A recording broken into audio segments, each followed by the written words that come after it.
Friends, today's NRI Samay program from Los Angeles brought to you commercial free by listeners like you.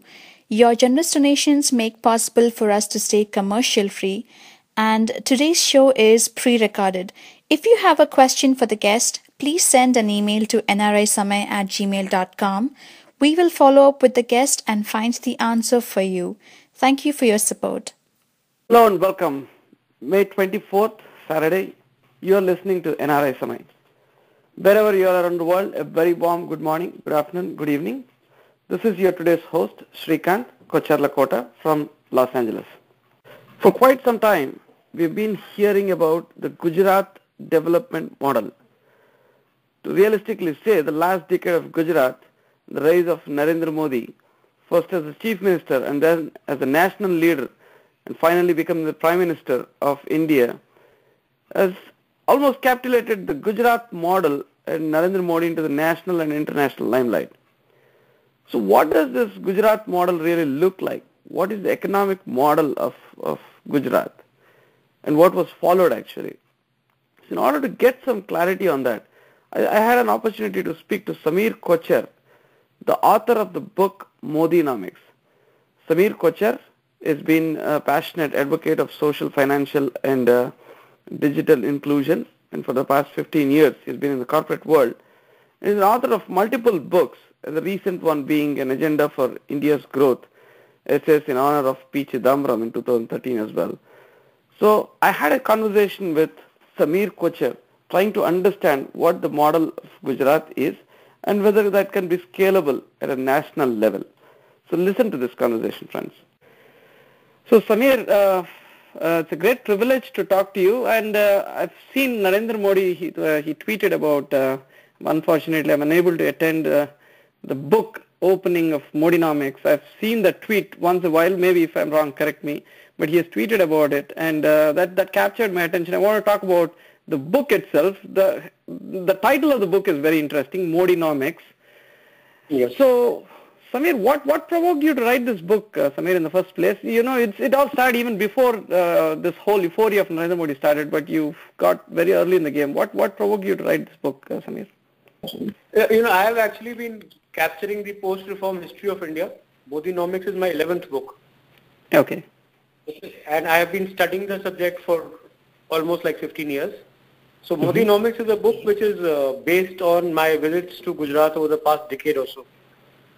So it was a work which was already in process. It really had nothing to do with Mr. Modi being nominated as the prime ministerial candidate.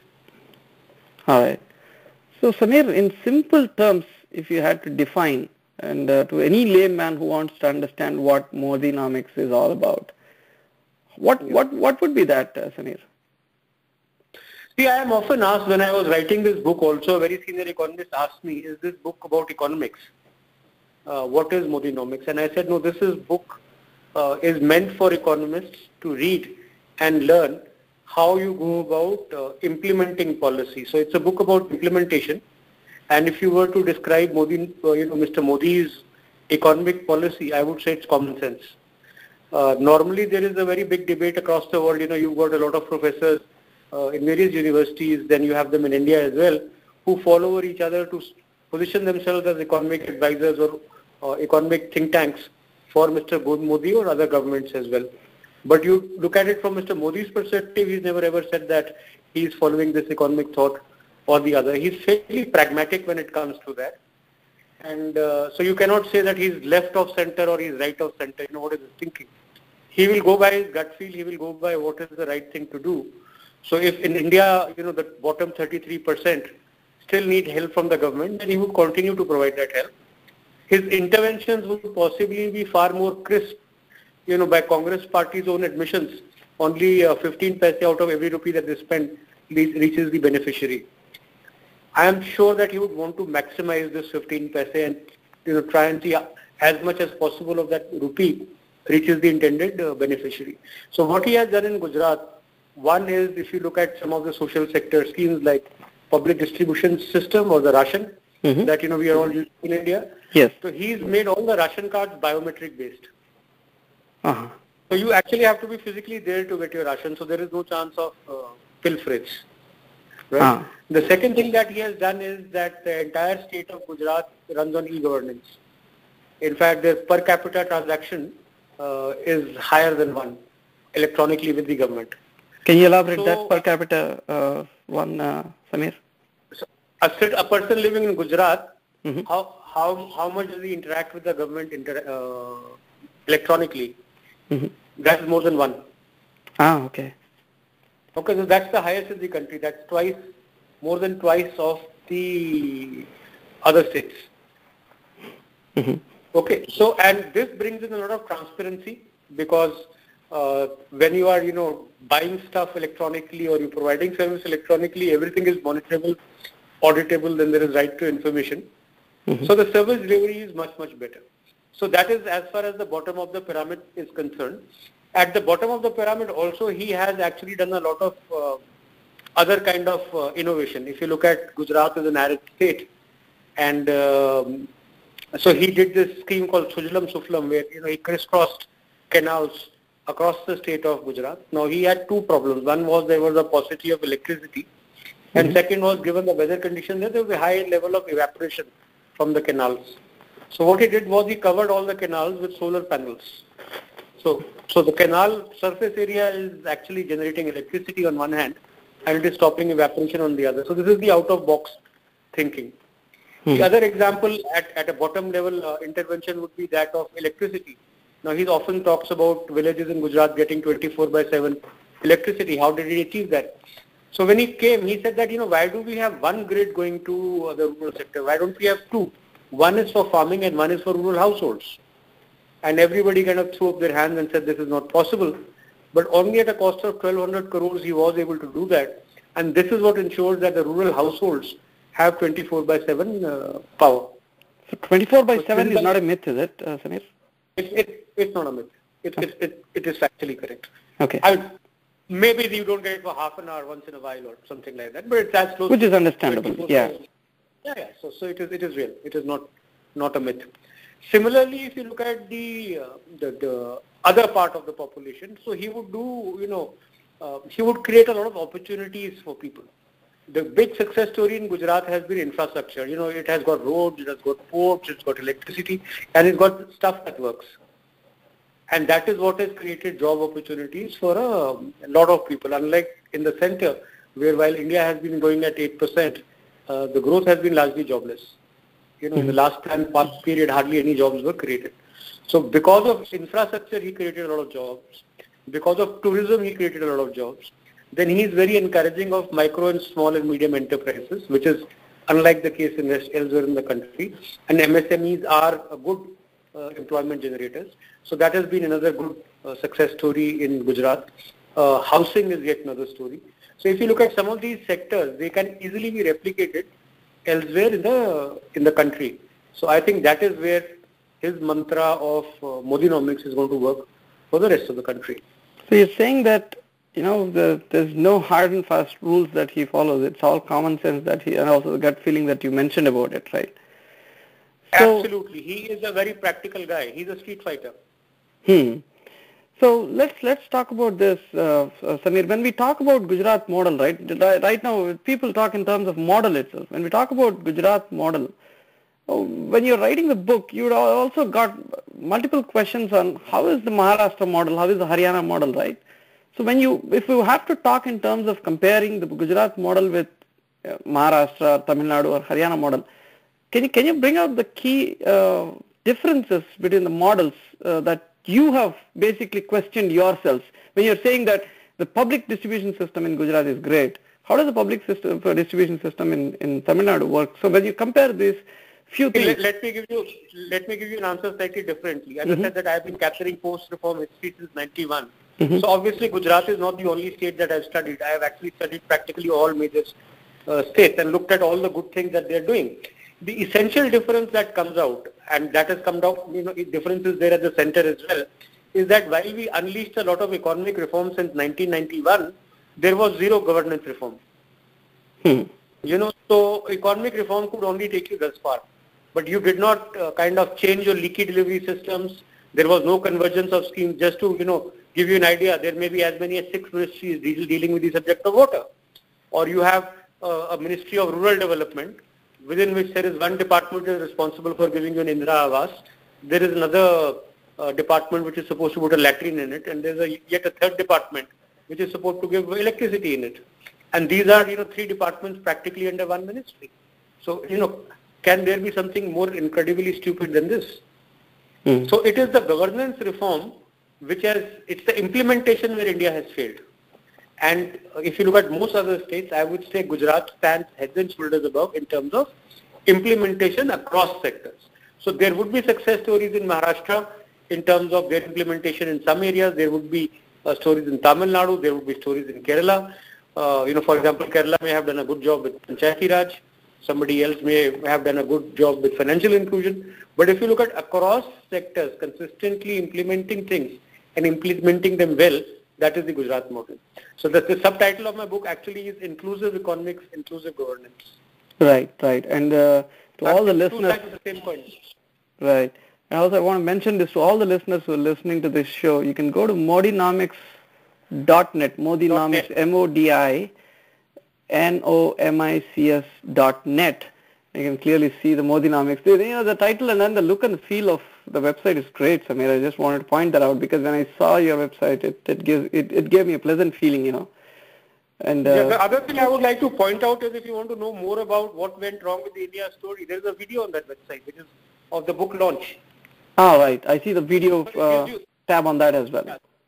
Yeah. So if you look at that, and you hear what I have said and what Arun Jaitley said, you understand largely what went wrong.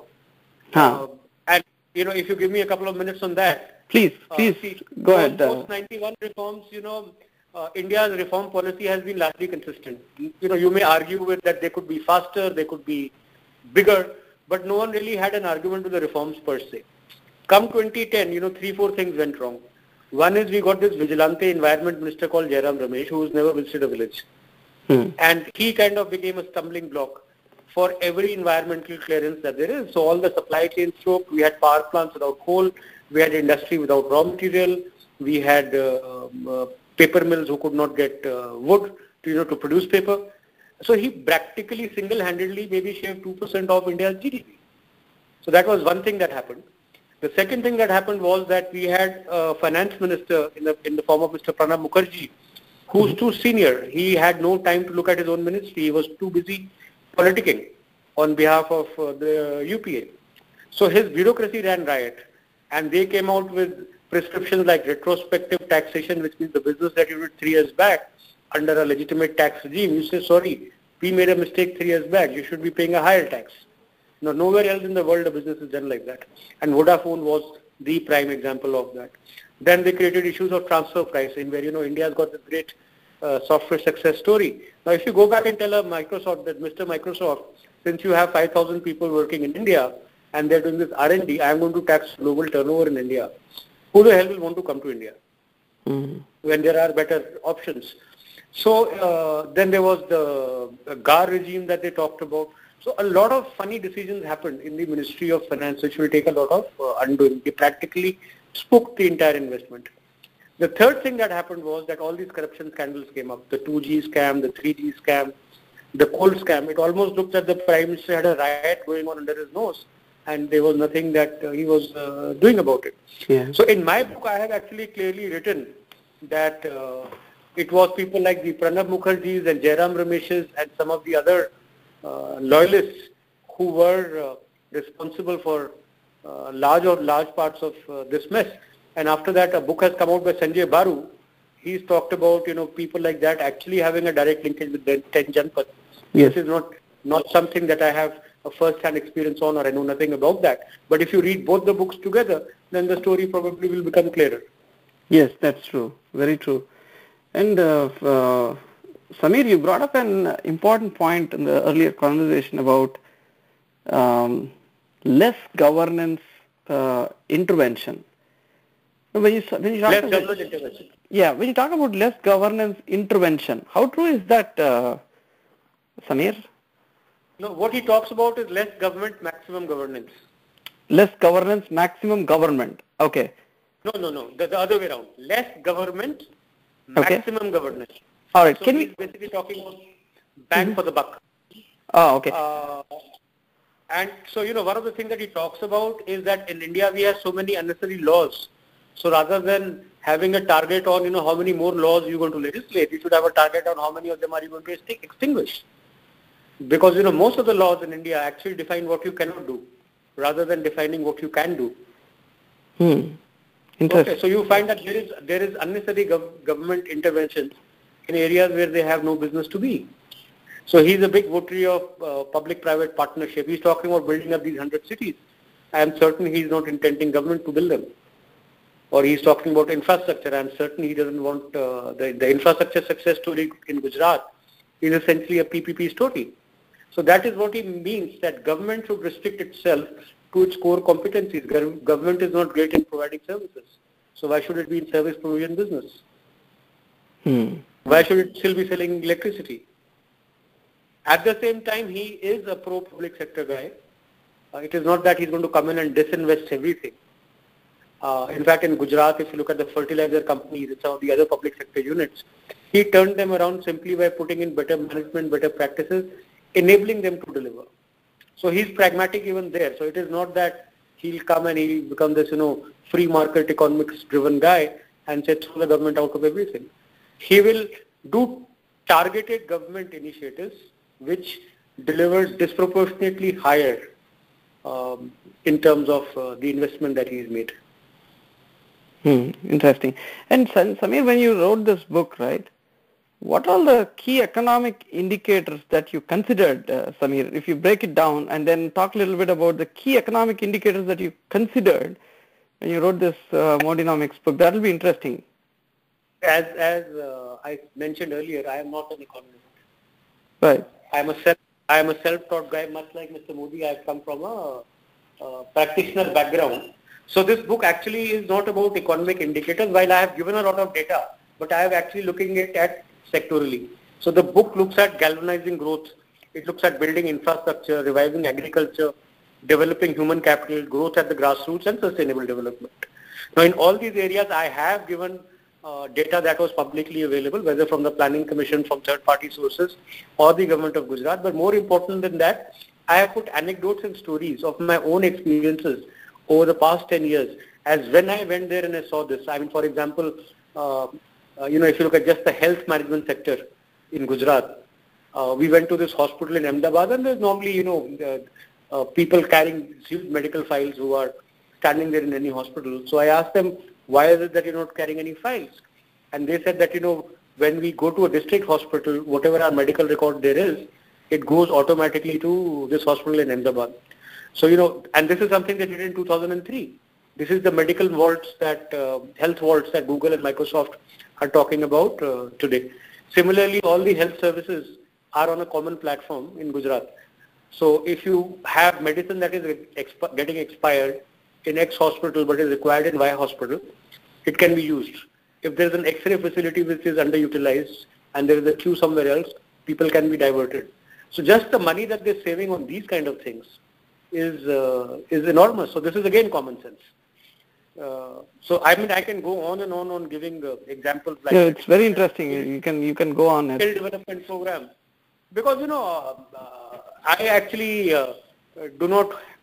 I consider economists and economics important, but I do not consider them irreplaceable and the only solution.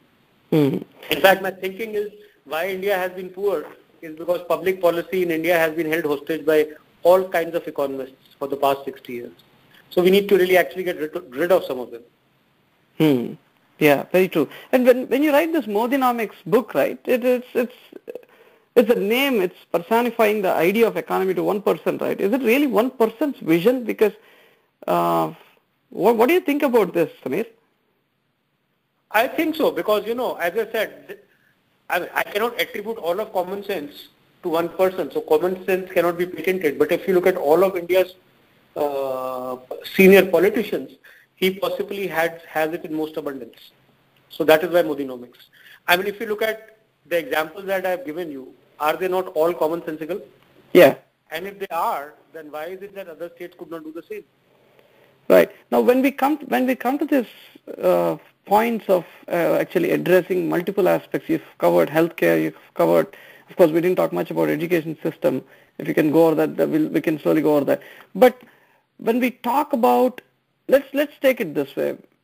Economy is sometimes rated as inner economy and outer economy, right? Inner economy is someone like Samir or Shrikant. They can do their job, they can buy a house, or they can have their kids in proper school. They'll have a better life. But outer economy is someone, he lives in the juggi jopdis, or maybe if he's got some problems, his health issues, he succumbs to that. So how much do you think that Modi has covered both the inner economy and the outer economy in a proportionate manner, Samir? If if one reads ModiNomics, do you think a full sense of covering both aspects of the inner economy and outer economy, which it could be terminology, but what do you think about that, Samir? Absolutely. What you're calling inner economics and outer economics, we call it inclusivity here. Mm-hmm. And the title of the book itself is Inclusive Economics, Inclusive Governance. So we had talked about how everybody's lot has improved, not just certain sections. Right. And when Chandrababu Naidu, when he was in power, there was a lot of euphoria around him, saying that he is the CEO of Andhra Pradesh. He has done fabulously well in multiple sectors. But when Y.S. Rajshekar Reddy started putting these points of the farmer issues and how farmers were completely neglected, and multiple other issues where Chandrababu Naidu has failed, people really bought that idea. When we talk about Modi, what do you think of this phenomenon as well? Do you think that Modi has also made sure farmers are taken care of and they're really thriving in their economic model? Yes, and over the past 10, 12 years, he's actually, made that inclusive growth possible. So while elsewhere in the country we have given a lot of lip service to inclusivity and inclusive growth, the only state where it seems to have happened in abundance is Gujarat. Because, what happens is that inclusive growth presupposes growth. The challenge was that the central policies and most of the other policies, took an extreme left turn in 2010. So they became dole-based and they were totally focused on welfareism without thinking twice as to where the money for this welfareism is going to come from. And that's the biggest challenge that Mr. Modi is going to face, because they've spent all the money that there was. So finding resources the minute he takes over to kickstart the growth, again you will see that he will have to apply his common sense to a great extent and come up with innovative solutions, because in conventional solutions there may not be answers available. Absolutely. Again, to give you an example, since you were talking economics, yes. As I said that Modi ji is going to focus on infrastructure. So yesterday somebody from BBC asked me, where is the money from this infrastructure going to come from? Because your deficit is $1.3 trillion or something like that for infrastructure. Right. So I gave him an example that in India actually, you look at how it is done elsewhere in the world. An infrastructure project is typically a 30-40 year project. So you cannot really have bank lending money for that long. They cannot lend maybe beyond 10 years.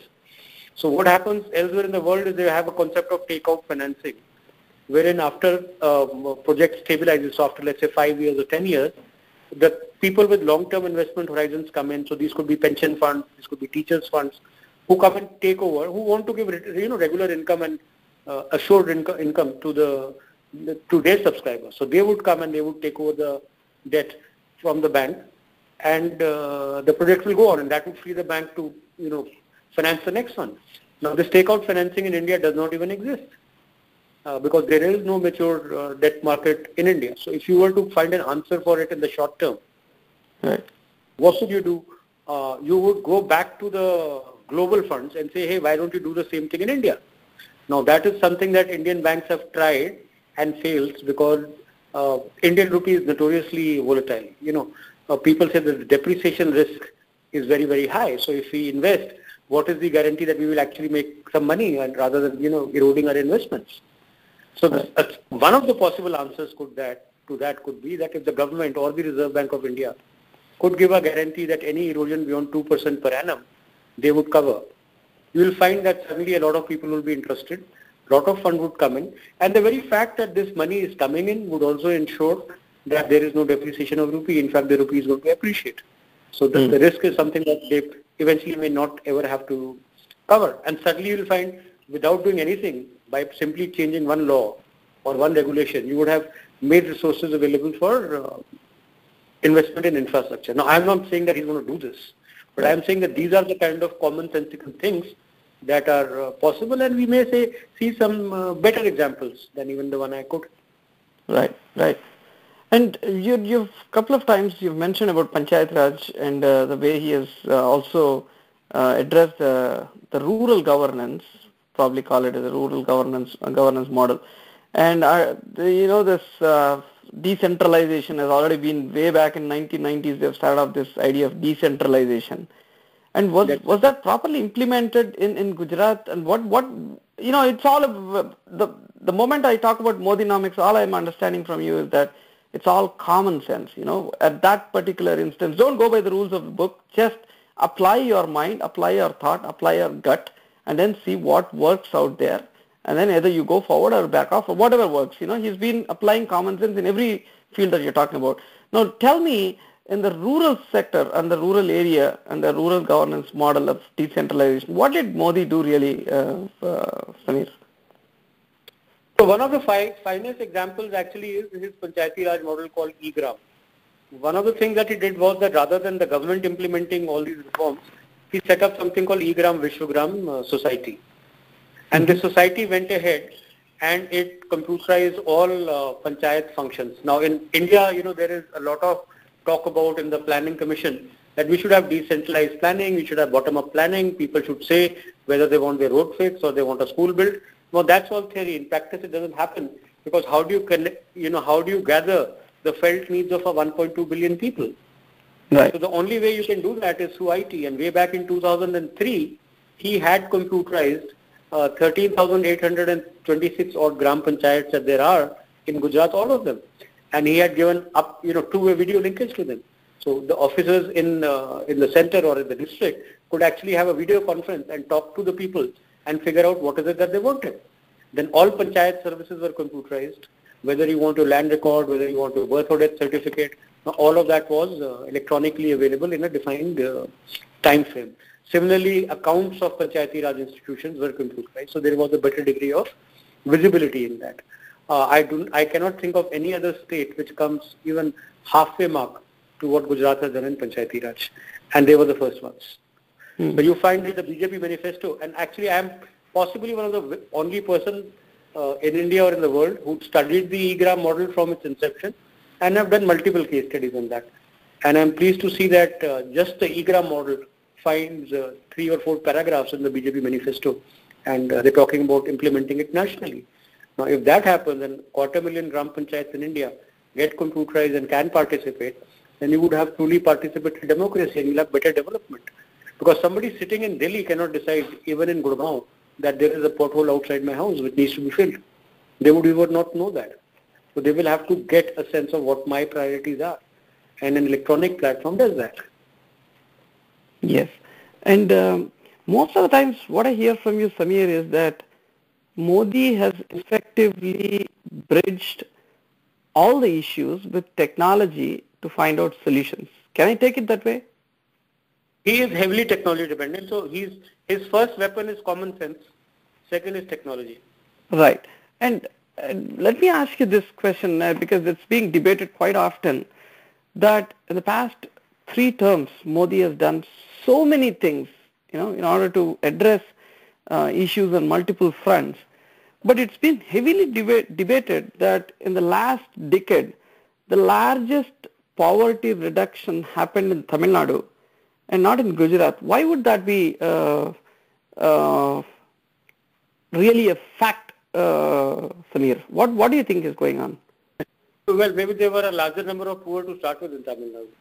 See, what is really different, when you start from the bottom, why Tamil Nadu? You can take the example of Bihar and then say that the poverty reduction achievement in percentage terms was much higher. What is really challenging is when you are a state which is growing for many, many years at, let's say, 10% or 11%, managing to maintain that growth rate for 12 years.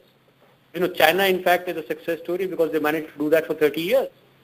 and Gujarat has managed to do that for 12. So obviously, when you have most people middle class, how many of them become super rich is a much more difficult task than people who are starving and will you give them food? So you just have to do the airdrop food grade. Right. Yes. So that's the big difference. So those are lower hanging fruits, I would say. Not to undermine Tamil Nadu's performance or Bihar's performance, but I'm saying that in terms of percentage growth, they may be higher just because that there was nothing before they started. Right, because when we talk in terms of these things, it is really hard to gauge, because I also hear this rhetoric of people saying that the violence against women in Gujarat has gone 52% high, and whereas in Tamil Nadu it has gone 27% low in the past decade. It all comes down to how many people are reporting it, how many people are really registering it. There's some people say that in Gujarat they're actively registering this. It can also be viewed as empowerment of women. I mean, are they scared of going and registering? Is there a stigma attached? Or they're freely going out? You're absolutely right. So I'm saying that I am not a person who, places too much of faith in statistics. So I go more by the touchy-feely approach that, I went there and I saw this. That is how I report. Right. So in the past 10 years, Samir, you've gone across the board in Gujarat and then collected this information, right? And that's ModiNomics. I have pretty much gone across board, across many states, not just Gujarat. And as I mentioned, this is my 11th book. And of course, yes, several visits out of those have been in Gujarat. Wonderful. Okay. And now let me ask you this question. We're already crossed half an hour of time taking this, and really thank you bringing up a lot of perspectives on this. What other states, when you visit, Samir, do you get a sense that they are in the right direction? Because recently I'm hearing that the way in Karnataka, the chief minister who has taken over the Congress chief minister who has taken over Siddaramaiah, they're saying that this man is very transparent. He's opening up all the books, all the GOs that are being passed. He's putting it on the public domain, opening up files. So they're talking about Siddaramaiah these days. I wanted to understand from you, what other states do you get that resonance of growth when you take other than Gujarat? I would say Madhya Pradesh is one. Rajasthan is another. Then you look at Chhattisgarh is yet another. Maharashtra, I would say, is not so bad. Okay. Kerala, West Bengal, Tamil Nadu, of course. Tamil Nadu, right. Wonderful. And unfortunately, none of them are, barring Maharashtra, none of them are Congress states. Wow. Okay. And I think you've covered almost all the different aspects. It's half an hour is less to talk about ModiNomics for sure, and I really urge all the listeners to go to this website, ModiNomics, ModiNomics.net, and take a look at the book. And also, as Samir suggested, there's a video out there where you can get a full sense of what the concept is all about, and where this thoughts actually flowed from. Also, you mentioned, Samir, about Arun Jaitley talking about this, right? What were the fault zones we can call, or the people who have faulted completely in the earlier government, right? And and what is that you wanted to say to the listeners, Samir, as far as this book is concerned? What would one get after reading this book? Is it just that it's about convincing the fact that Modi's model is really great, or you wanted to bring out a much deeper sense of what economy is all about, and how common sense is the mantra going forward, rather than going by procedures, policies, and practices, and also putting in some high-end processes in place? What do you suggest to the listeners? I mean, it's the latter. Of course, it is arguing for inclusive economics and inclusive governance and common sense and technology as the way forward for India. And if it can work in Gujarat, it certainly can be scaled up, and it can work elsewhere. Obviously, there would be customizations required, but I have not made any pronouncements in the book. I have not made any recommendations that this is what I think Mr. Modi should do. I have only reported on what he has done and whether it has worked or not worked. Wonderful. Thank you so much, Samir, once again for it's quick time. I just called you and then you're kind enough to accept coming on air and then talking about this. Thank you once again, Samir. Yeah, one last thing, the book is available on Amazon and also as a Kindle version. So those of you who are interested can buy it online. All right. And also the pricing on the Kindle, is it $199, $299? How does it work, Samir? I have no idea. It is being done through a distributor. All right. So they can go to Amazon.com and then search for ModiNomics. I'm doing it right now. I'm able to get that book, and also they can do it on the Kindle as well. Maybe on the Kindle bookstore they can find it as well, right? Yeah, so it should be available. Wonderful. Thank you, Samir. Thanks. Bye. Bye. And so, friends, as you have heard from Samir himself, I think the last decade of Gujarat and the rise of Narendra Modi, first as a chief minister and then as a national leader, now already sweeping Gujarat. The verdict that you have seen really since yesterday showed sweeping figures for Bharatiya Janata Party. So he was also the prime ministerial candidate. Now almost he'll be the prime minister going forward. Is capitulated the Gujarat model and Narendra Modi into the national and international limelight. And especially in the last few years, there have been so much of literature on Gujarat and Narendra Modi. However, much of it is presented from a personality and political perspective. So this conversation with Samir, I hope, would give a little bit of an insight. I know half an hour is not sufficient, but would give a better insights into what is that you could expect from the book. I've talked to Samir for almost half an hour, and he has given me references of healthcare, Panchayat Raj system, e-gram, and multiple other things he has brought in this conversation. Also, he mentioned again and again that common sense is what is the mantra of Gujarat model more than anything related to procedures, policies, or practices. Most of this is related to common sense and what can be applied left of center, right of center. It doesn't matter. He's going to take his gut feeling into the play and then work on that. Also, Samir talked about less government intervention. He's given multiple examples of the PDS system, ration cards, and how biometric systems have been involved. Talked about e-governance, e-gram, transparency, accountability, a lot of other factors that he's mentioned about in this whole discussion. So please do visit ModiNomics.net and you can get more information. As Samir mentioned, you can also find it on Amazon.com. You can also buy that book on Kindle. Once again, thank you very much for listening to this show. As always, every weekend you'll get incredible shows on nrisamay.com. You can listen to all our archives at nrisamay.com/YouTube. Like us on Facebook, facebook.com/nrisamay, Twitter, twitter.com/nrisamay. Once again, have a wonderful weekend. Thank you. Friends, if you liked today's show, please go to youtube.com/nrisamay and click on the subscribe button. You will get notified every time we publish a new show. And you can also like us on our social media sites like Facebook, Twitter, and Google+.